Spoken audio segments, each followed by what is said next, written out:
play and I'll start reading. Verse 3 and 4 from Hatha Yoga Pradipika. Raja Yoga Samadhi Unmani Manomani Amaratva Laya Saha Tatva Shuna Shuna Param Padam Anam Amanaskam Advitam Niralamba Nirvana Diva Mukti Sahaja and Turiya are all synonymous terms. There are many yogic terms indicating the highest reality. Raja Yoga, supreme state of union. Samadhi, complete or perfect perception. Concentration. Unmani, without individual mind. Manomani, mind without mind, or cosmic consciousness without finite consciousness. Anamaratva, beyond death, immortal. Laya, dissolution. Tatva, essence or thatness. Shunya Shunya, voidless void. Param Padam, supreme state. Amanaskam, condition without finite mind. Advaitam, non-duality. Niralamba, without support. Niranjana, without quality or stain. Jiva Mukti, liberation of the soul. Sahaja, natural or spontaneous state. Turiya, fourth dimension, which includes all dimensions beyond the third. All these words express the pristine condition of Shiva, Brahman, Atma, which is beyond any condition. Verse 5 through 7. As salt merges in the sea, likewise, the mind and the Atma are considered united in Samadhi. When the movement of prana is completely annihilated, then the mind is reabsorbed and the Samadhi is considered attained. When the twofold nature of the individual soul and cosmic soul become one, all desires and ideations are destroyed, and that is considered Samadhi. Shiva or Purusha is the true state. Individual mind is but a transmutation of pure consciousness. In order for the individual consciousness to return to its original state, the process of transmutation has to be retraced, or it can be said that a process of involution has to take place. Pure consciousness, Shiva, is known as avyakta, or unmanifest reality. From that evolves Mula Prakriti, or Avyakritam, unmanifest Shakti, which has been described as Sadakya Tatva in Sloka 1 of this chapter. Then comes Sattvic Amkara and Prana, which is the macrocosmic causal body, causal body, or Karana Sharira, in example, Ishvara. Then the Karana Sharira of the Jiva, or individual soul, and later Tamasic Amakara, which divides into Avara Shakti, the veiling power, and Vikshepa Shakti, the projecting power.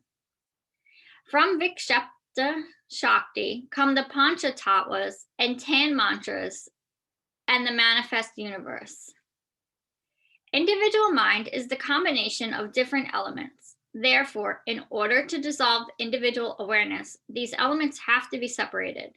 Mind is said to be composed of the 24 elements, 5 Gyandriya, 5 Karmadriya, 5 Tanmatras, 5 Tattvas, and Antakarana. An example, Chitta, Buddhi, Amakara, and Manas. It means that perception through the senses has to be isolated from the mind. Cognition of the Tan mantras eliminated. Manas separated from Chitta, Chitta separated from Buddhi, Buddhi separated from Amakara. Dissociation of each function has to occur. Only then can individual consciousness dissolve again into its pure source. Just as the matrix of sodium ions and chloride ions combined together in a crystal lattice makes an individual substance, an example salt, But when added to water, the ions separate into solution by binding with the hydrogen and hydroxide ions of water. So the elements of individual mind merge with universal mind in Nirvikalpa Samadhi. The Avadhuta state, Gita states, just as when water has been poured into water, no distinction remains. So Purusha and Prakriti appear non-different to me. According to Vedanta, Buddhi is the closest aspect of mind to Atman. It receives information from Manas, which in turn receives information from the Kamadriyas and Gyandriyas. It is if the information from the senses is cut off by pratyahara and intellect is made to become still by dharana, only the shining Atma will remain. In yoga, the first step to samadhi is control of the sense impulses feeding the mind. The easiest method to achieve this is by control of the pranic flow. Chitta Shakti is responsible for Ichcha, or desire. Prana Shakti is responsible for kriya or action. When both these functions are arrested but awareness is maintained, what remains is pure knowledge. Therefore, in Raja Yoga, it is essential for the body to become perfectly steady in the asana and the practice of kumbhaka to be prolonged.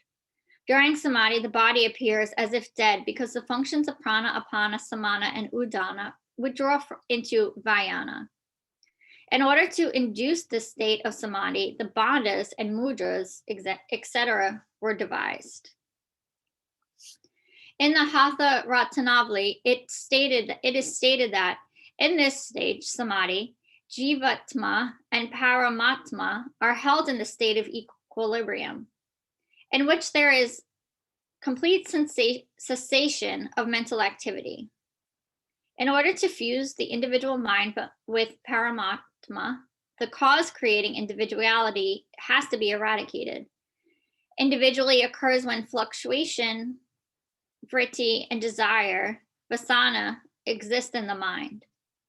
The more powerful the vasana, the less clarity of consciousness remains, and the more the mind is drawn into grosser modifications. Unless the mind is crystal clear, free from these influences, concentration, meditation, and samadhi cannot take place. The wavering tendencies of the vrittis have to be diminished. It is the condition of the mind to attach itself to an object. Thus, the fewer the objects it is attached to, the more one-pointed it becomes.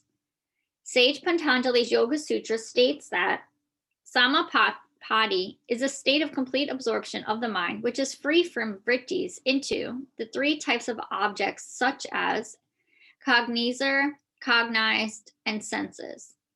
Just as a polished crystal takes the color on that on which it rests.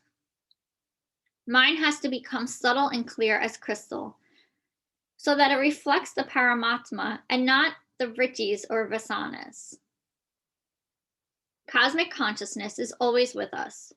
We constantly receive cosmic impulses, but they are filtered through the RAS, reticule.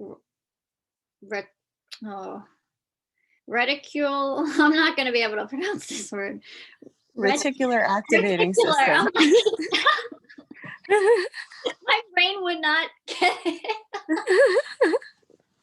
Reticular activating system at the junction of the spinal cord and brain. What is received by the higher brain is but a trickle of the total torrent of messages. Enough so that mundane awareness and biological survival is possible. As the contemporary psychologist Robert E. Ornstein says in his book, The Psychology of Consciousness, we cannot possibly experience the world as it fully exists. We would be overwhelmed. We are restricted by our physical evolution to only a few sensory dimensions. If we do not possess a sense for any given form, we do not experience its existence. It is almost impossible for us to imagine an energy form or an object outside our normal receptive range. In order to expand our limited state of perception, The normal range of brain functions has to be expanded by a safe and sure science. We should not consider this as a paranormal event, just as it was considered a supernormal feat to voluntarily control the blood pressure. It is now an accepted phenomenon. So this expansion of awareness, enabling extraordinary communication, is becoming renowned. Verse 8 and 9. Who really knows the magnitude of Raja Yoga? Through the Guru's words, inner knowledge, liberation, perfection fructify. Without the compassion of the true Guru, renunciation is impossible. Perception of the truth inaccessible, and Sahaja Samadhi unattainable. Only when a person has experienced the fruits of Raja Yoga can he know its real value. Those who have never experienced it will be unable to appreciate its worth. Swatmarma has divulged the secret of inner awakening, Guru. No matter how much you practice, if there is no Guru, there can be no enlightenment. The quickest method to evolve the inner consciousness is through devotion and service to one's Guru. He may not be a literate or educated person. His external personality may not be in accordance with yours, but the light of his soul will enlighten all devoted to him. His words are the Atma Shakti, which is transmitted to you. They are the seeds which you water when you apply and practice what he has said. When the seeds bloom forth, his words become the living reality. A living Guru is the manifestation of your own Atma. The Atma only appears when you have reached a certain stage of inner awareness. What the external Guru says and wants for you is the voice of your own Atma. Therefore, without his will, there is nothing you can do. Guru can give you instant awakening if he wants to. Therefore, the one way to Samadhi is grace or anugraha from the Guru. The Garanda Samhita states that Samadhi, the supreme yoga, is attained by great merit earned previously. It is achieved by the grace of the Guru and by devotion to him. That yogi soon acquires this exquisite experience, who is convinced by what he has learned and heard from his Guru, who has developed self-confidence and whose mind is becoming more and more enlightened. Grace or anugraha is also known as Shaktipat. The intensity of Shaktipat depends on the intensity of the disciple's desire to attain realization and his previous samskaras. Spiritually evolved souls can attain enlightenment through intense or tivra Shaktipat without performing much sadhana. Those who are less evolved receive Madhyama Shaktipat to help them realize their Guru and to be initiated into yoga. Through regular practice of sadhana and patience, they can attain liberation. The third type of Shaktipat is moderate or manda, which instills a yearning for spiritual knowledge. And if the desire and perseverance in the quest is pursued, there can be enlightenment. Grace has to be earned by spiritual discipline and desire. It cannot be bought, nor can the Guru be cheated. There are four main ways or upayas described in the Shiva Sutras to purify the body and mind and earn this grace.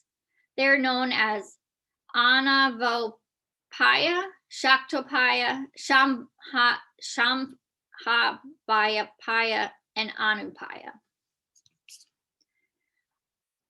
Anavopaya includes physical discipline, such as Hatha Yoga, which purifies the body and awakens Sushumna. It is also known as Kriyopaya. Shaktopaya is for the person whose mind and body are already considerably pure. It consists only concentration, mantra repetition, and instilling the idea, I am the supreme consciousness. The universe is none other than the expansion of the self. This is also known as Jnanopaya because it utilizes the aspect of jnana. Kundalini rises by means of higher intellect, and therefore it includes Jnana Yoga and other higher states of Raja Yoga. Shambhavopaya is for those who are highly evolved, who can become realized by simply concentrating on the idea of pure consciousness or the Shiva Tattva. Through constant self-analysis, awareness, and reflection, they are led to self-realization.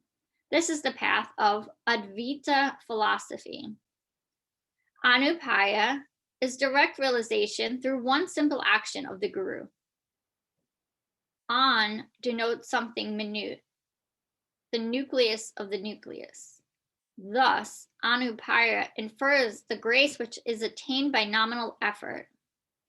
A well-known example of this is when Balakrishna opened his mouth and his adopted mother, Yashoda, saw the entire universe. Anupaya is, therefore, also known as Anandopaya because it instills instant bliss.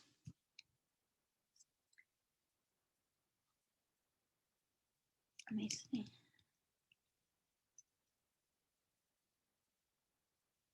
Verse 10. When the Mahashakti is aroused by the various asanas, pranayamas, and mudras, the prana dissolves into Shunya. Shunya is void, but it is not a state of nothingness. It is a very deep and dynamic state of consciousness. It is the cause and origin of that which constitutes the manifest universe. It is Bindu, or the nucleus. According to sage Patanjali's Yoga Sutras, Shunya is the step before the final Samadhi. The word Shunya is used generally to describe the unfolding process between Asmita Samadhi and Nirvana. Shunya also describes the state of Asamprajanata Samadhi, or the negative place of Samadhi.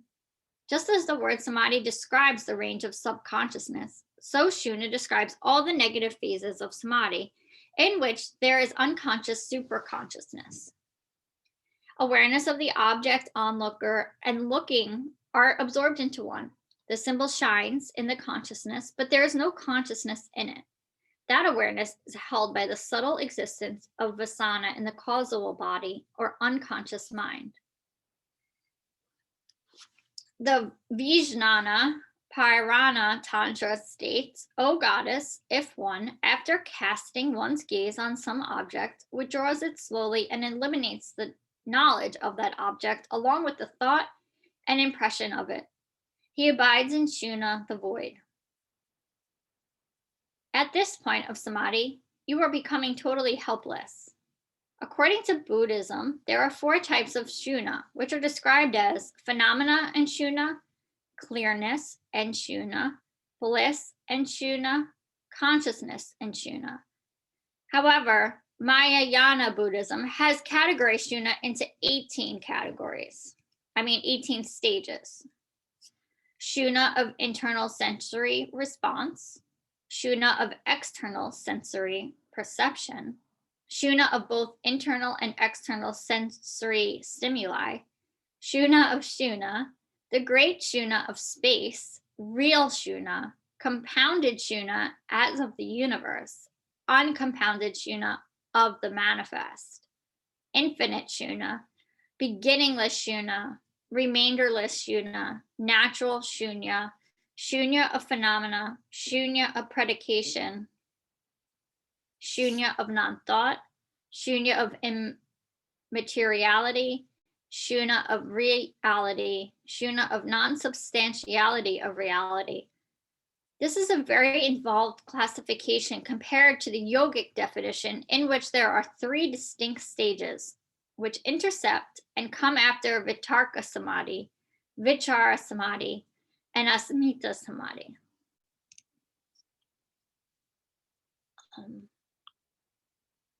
Are you good with me still reading, or do you want me to pause?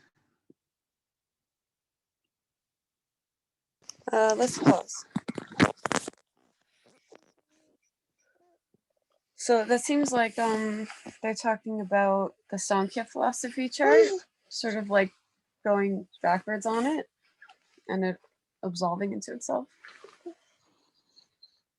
And I like that they're getting into all the different phases and different kinds of Shaktipat. That was interesting. Yeah. I didn't know that. I thought there was only one kind of Shaktipat, and I always wanted it, but I could never find anybody who could do it.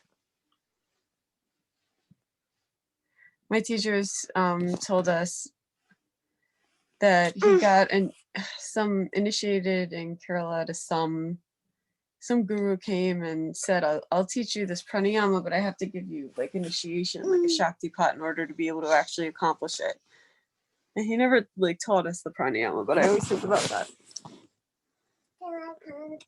It sounds like what you guys, I mean, the Yes, says is like, please, mommy. Mm, Can I come Where do too? you want to come? Downstairs. Are you trying to go downstairs? Please. Listen, you know, Pam is talking. She has something to Hi, say. Pamela.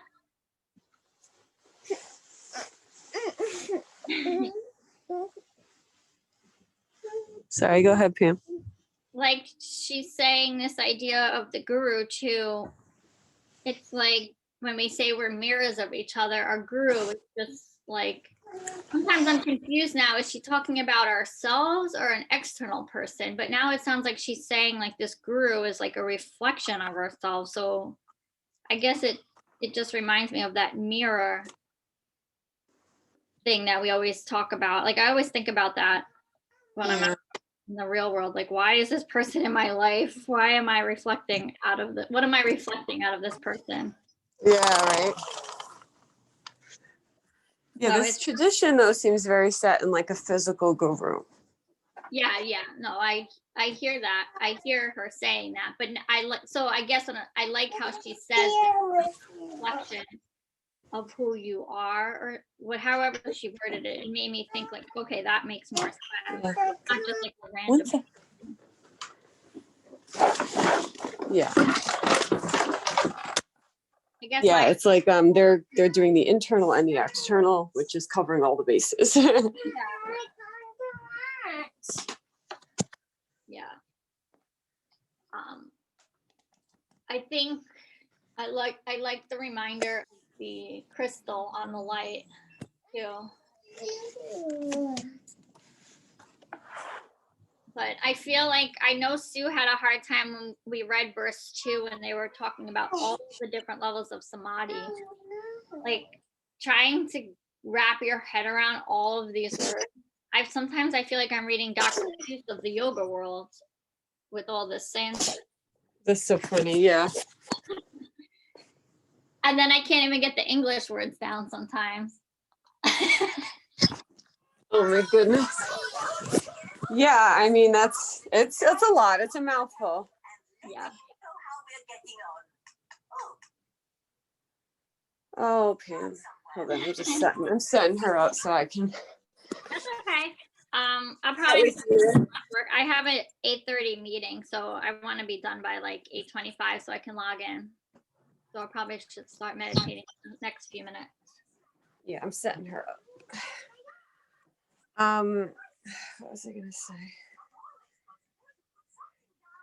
I mean, the fact that they just have this like the balloon. that's true, that they have this whole system. Like the balloon. I love that you're able to kind of know what's gonna happen. That's like so valuable to me.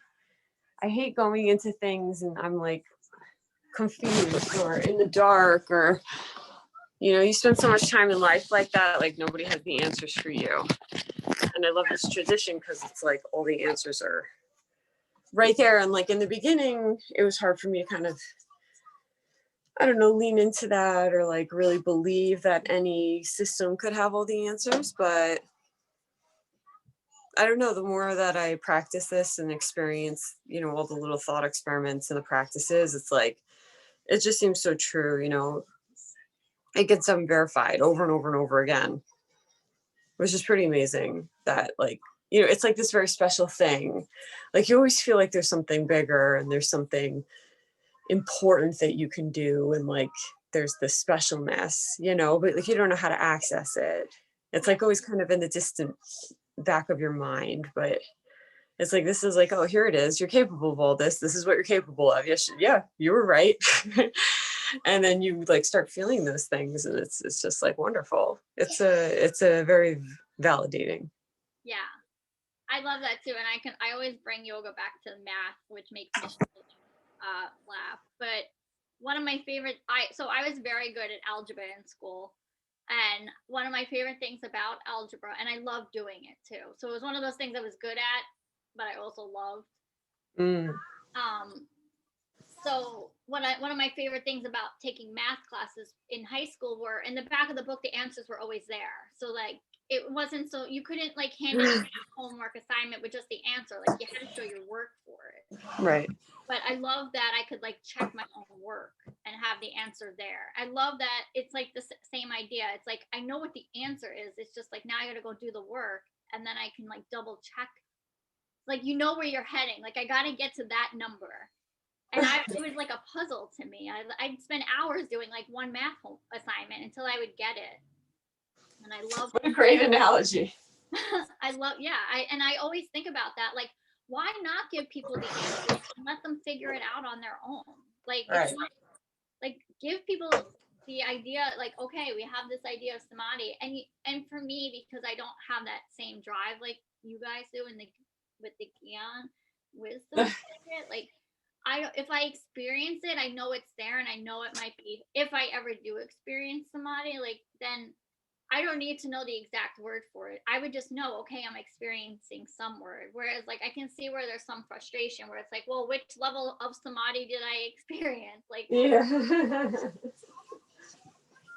Which isn't the point, right? Like you're definitely experiencing it more is the point. Like you're not supposed to do that, but I always do that. I also love the part, and I think like, I loved how she mentioned being confident, and I think that's where I am different from a lot of people, especially my immediate and extended family. And this is why I get a lot of like negativity, because they can't see their own confidence and they look at me and they see it as like a bad thing. So they take it out on me. But I do think that being confident is a big part of our human experience. And I think that a lot of women, especially, do not acknowledge being self-confident. They think it's like being a selfish, or, you know, I was called bossy and bratty and the other B word, like the bad B word, because I have self-confidence to me. And but it's okay because I'm self-confident, so I didn't care. I mean, that's got to be the way, right? You move through the world. If you care what everybody thinks, you're essentially just getting sucked up into their own addiction to illusion, you know? It's like, it's like it's missing the entire point of life, essentially, if you care what other people think of you and you try to like lead your life by that. Yeah. And I think that when she said that, I want to go back and reread exactly what she said, but I remember the word confident coming, and I'm like, it was like an Oprah aha moment. Like, that's the missing link in yoga. Like, and that's what the physical practice brings to a lot of people, and like even including myself, because there are times I forget, but then you build that strength and you build the flexibility, and you can begin building confidence in yourself. Yeah, absolutely. Yeah. So I like that she said that. All right, so let's do unless you have anything else to say, I don't want to cut you off, but otherwise. No, I have an 8:30 meeting too, so we'll be nice and punctual today. Yeah. Awesome. Well, that was a good chat. Yes, it was lovely to see you this morning. Thank you. Yes. Megan talked about affirmations in her class, and I've been writing what Tao, the 101-year-old yogi, taught me is every day wake up and say, today is the best day of my life. So I've been writing it down every day in my daily planner. Oh yeah, I need to do that.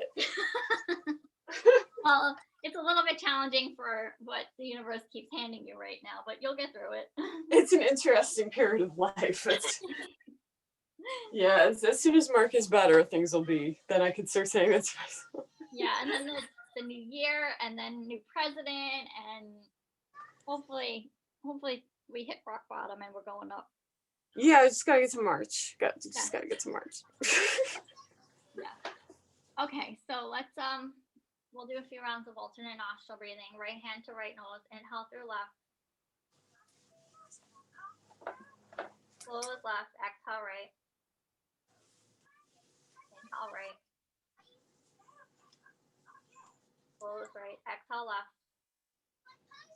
Can you continuing on a few more rounds in your own breath.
I'm going to set the timer for 20 minutes. You can finish up exhaling out through the left side whenever you feel ready.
Bringing hands to heart. Namaste.